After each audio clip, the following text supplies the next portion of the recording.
Bajo una lluvia feraz.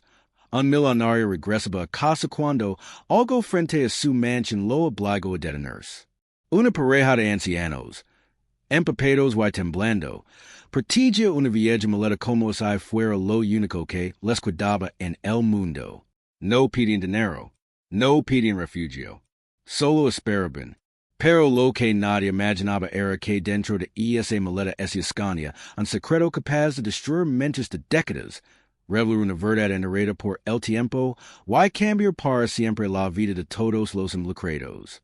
La lluvia que es en piedad sobre la ciudad cuando Alejandro Montoya, uno de los empresarios más poderosos del país, llegó frente a los portones de su mansion. Había sido un día largo, lleno de reuniones, números y decisiones que movían millions. Solo quería entrar, sacarse y olvidar el mundo exterior. Pero algo lo hizo frenar. Justo frente a los enormes portones de hierro, bajo una pequeña cornisa, inútil contra la tormenta, había dos figuras inmóviles. Eran un hombre y una mujer mayores, completamente empapados, abrazados el uno al otro como si ese gesto fuera la única forma de sobrevivir al frío y al viento.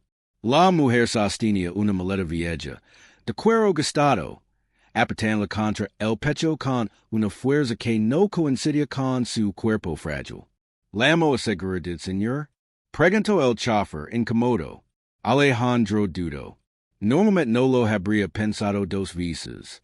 Pero algo en esa escena lo inquietó. No era lástima, era otra cosa. Tal vez la forma en que se protegen, o la manera casi desesperada con la que la mujer cuidaba aquella maleta. Espir, dijo finalmente, bajando del auto. La lluvia lo empapó en segundos, arruinando su trajectoria. Camino hacia los y, al acercarse, notó los detalles. Las manos temblorosas, los labios morados por el frío, y unos ojos cansados que no piden ayuda, piden una oportunidad. Disculpen, dijo elevando la voz por encima de la lluvia. ¿Puedo ayudarlos? La mujer apretó aún más la maleta. El hombre dio un pequeño paso al frente.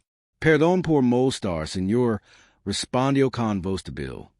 Venimos de muy lejos. Solo buscamos información sobre la persona que vive en esta casa. Alejandro miró el reloj. Eran casi las 6 de la tarde. ¿Desde cuándo están aquí? Desde la madrugada, susurró la mujer. No sabíamos que había llover así, pero no podíamos irnos. 10 horas bajo la lluvia. Alejandro sintió un nudo en el pecho. Algo no encajaba. Nadie espera tanto tiempo por nada, a menos que lo que busque sea demasiado importante. Yo soy el dueño de esta casa, dijo finalmente. Entren, antes de que se enfermen. El hombre y la mujer se miraron, sorprendidos. La mujer dudó, pero no soltó la maleta en un segundo. Y Alejandro no sabía que ese objeto viejo y mojado guardaba una verdad que estaba a punto de cambiar su vida para siempre. Dentro de la mansión, el contraste era brutal. El calor de la chimenea, los muebles elegantes y el silencio cómodo chocaban con la imagen de los dos ancianos empapados, sentados al borde del sofá como si temiran ensuciar algo. Traigan toallas y té caliente, ordenó Alejandro sin pensarlo. Mientras la lluvia seguía golpeando los ventanales, él los observaba con atención. Había algo extraño en su dignidad. No parecían personas acostumbradas a pedir favores en ella excepto caridad. Y la mujer no soltaba la maleta. Mi nombre es Isabel, dijo finalmente, cuando sus manos dejaron de temblar un poco. Él es mi esposo, Tomás. Alejandro asintió. ¿De dónde vienen?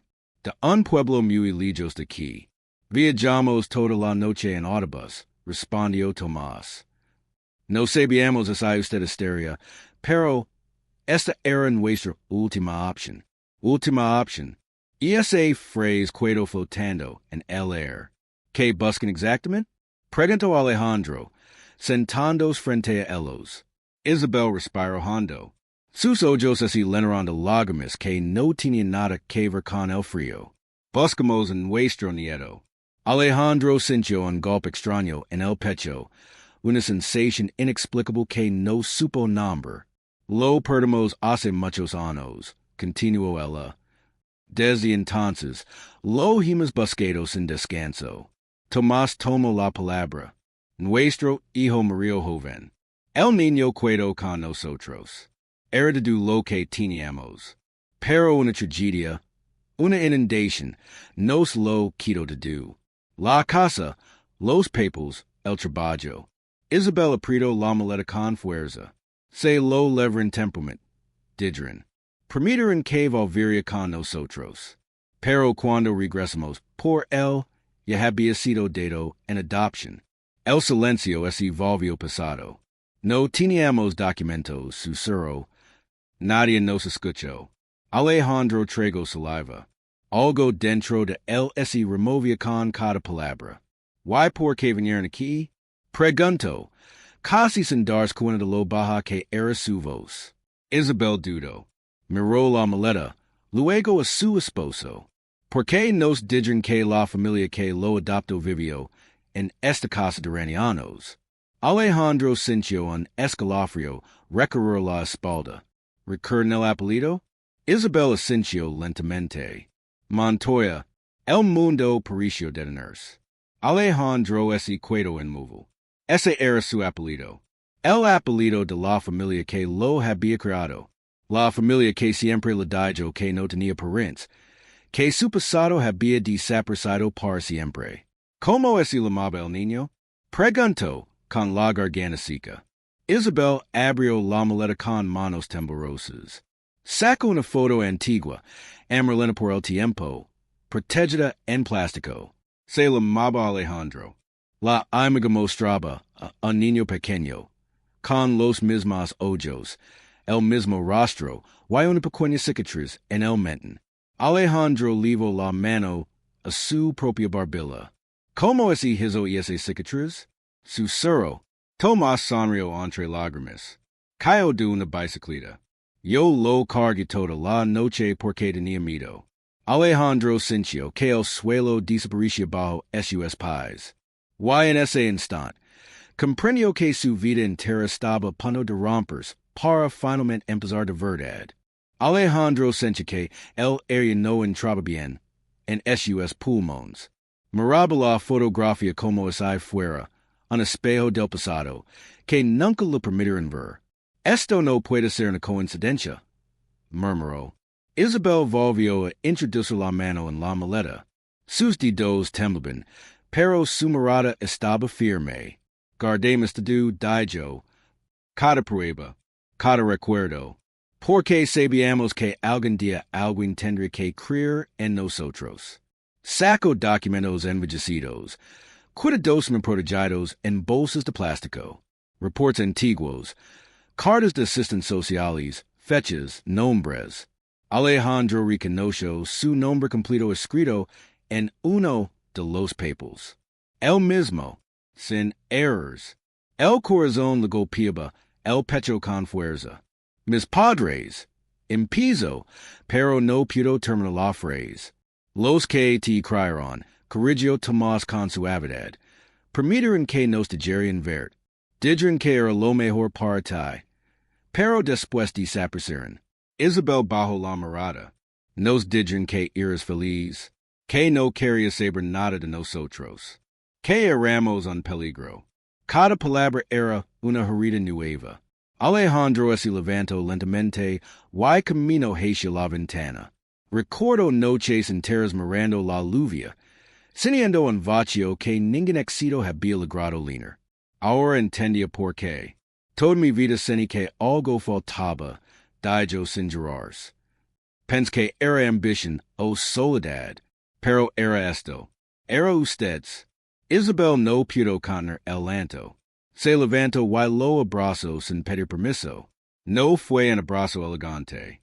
Fue torpe, desesperado, cargado de años perdidos. Alejandro se quebró. Loro como no lo había hecho nunca. Tomás así unio al abrazo, apoyando su mano sobre la espalda del hombre que acababa de recuperar.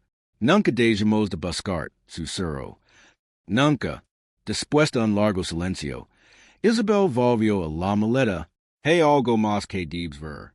Sacó un fejo de sobres amarillentos, atados con una senegastada. Cartas, explico, una por cada cumpleaños. Alejandro tomó una al azar. La abrió con cuidado. Querido Alejandro, hoy cumples 12 años. No sabemos dónde estás, pero te imaginamos sonriendo. Tu abuelo aprendió a hacer cometas porque recuerda que te gustaban. La voz así lo rompió. Leo otra. Y otra. Anos de amor escritos en saber si algún día serían lidos. ¿Cómo sobrevivir todo este tiempo? Preguntó con culpa. Mientras yo vivía rodeado de lujos, Tomás negó con la cabeza. El amor no necesita riqueza, solo esperanza. Isabel mostró una última fotografía. Una habitación sencilla limpia, con una cama intacta. Nunca la desarmamos.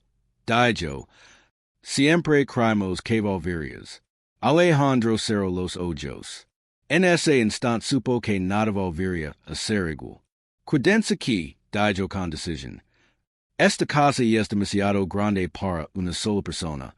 Yo tengo años que recuperar. Isabel y Tomás se miraron incrédulos. ¿De verdad? Susurró ella. ¿De verdad? Respondió él. Pero antes necesito enfrentar algo. Isabel lo miró con preocupación. ¿Y quién? Alejandro apretó los documentos en la mano. ¿Y quiénes me quitaron esta verdad?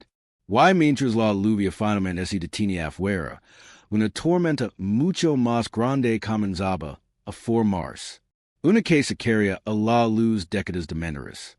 El trayecto hasta la otra casa fue silencioso. Nadie habló.